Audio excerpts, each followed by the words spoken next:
जय श्री राम। धर्मराज युधिष्ठिर बोले, हे जनार्दन, फाल्गुन मास के कृष्ण पक्ष की एकादशी का क्या नाम है तथा उसकी विधि क्या है? कृपा करके आप मुझे बताइए।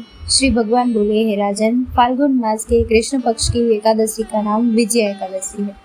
इसके व्रत के प्रभाव से मनुष्य को विजय प्राप्त होती है। यह सब व्रतों से उत्तम व्रत है। इस विजया एकादशी के मातम्य के श्रवण व पठन से समस्त पाप नाश को प्राप्त हो जाते हैं। एक समय देवर्षि नारद जी ने जगत पिता ब्रह्मा जी से कहा, महाराज, आप मुझसे फाल्गुन मास के कृष्ण पक्ष की एकादशी विधान कहिए। ब्रह्मा जी कहने लगे कि हे नारद, विजया एकादशी का व्रत पुराने तथा नए पापों को नाश करने वाला है। इस विजया एकादशी की विधि मैंने आज तक किसी से भी नहीं कही। यह समस्त मनुष्यों को विजय प्रदान करती है।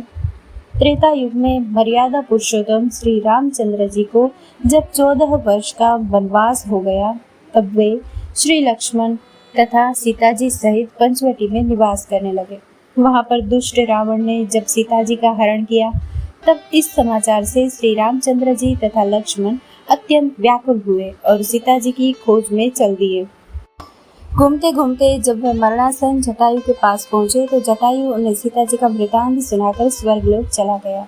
कुछ आगे जाकर उनकी सुग्रीव से मित्रता हुई और बाली का वध किया। हनुमान जी ने लंका में जाकर सीता जी का पता लगाया और उनसे श्री रामचंद्र जी और सुग्रीव की मित्रता का वर्णन किया।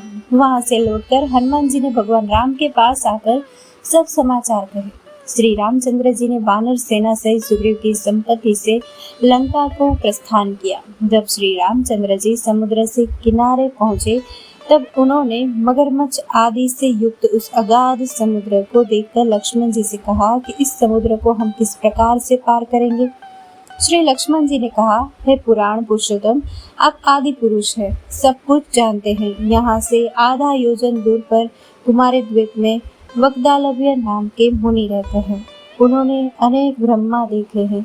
आप उनके पास जाकर इसका उपाय पूछिए। लक्ष्मण जी के इस प्रकार के वचन सुनकर श्री रामचंद्र जी वक्दालव्य ऋषि के पास गए और उनको प्रणाम करके बैठ गए। मुनि ने भी उनको मनुष्य रूप धारण किए हुए पुराण पुरुषोत्तम समझकर उनसे पूछा कि हे राम, आपका आना कैसे हुआ?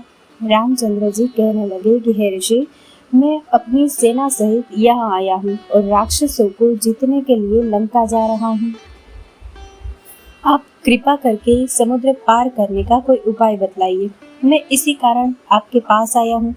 वक्दालव्य ऋषि बोले कि हे राम, फाल्गुन मास के कृष्ण पक्ष की एकादशी का उत्तम व्रत करने से निश्चय ही आपकी विजय होगी। साथ ही आप समुद्र भी अवश्य पार कर लेंगे। इस व्रत की विधि यह है कि 10वीं के दिन स्वर्ण, चांदी, तांबा या मिट्टी का एक घड़ा बनाएं।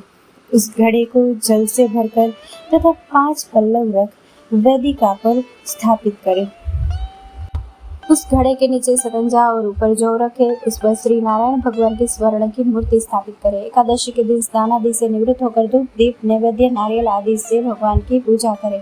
तत्पश्चात घड़े के सामने बैठकर दिन व्यतीत करें और रात्रि को भी उसी प्रकार बैठे रहकर जागरण करें। द्वादशी के दिन नित्य नियम से निवृत्त होकर उस घड़े को ब्राह्मण को दे दें।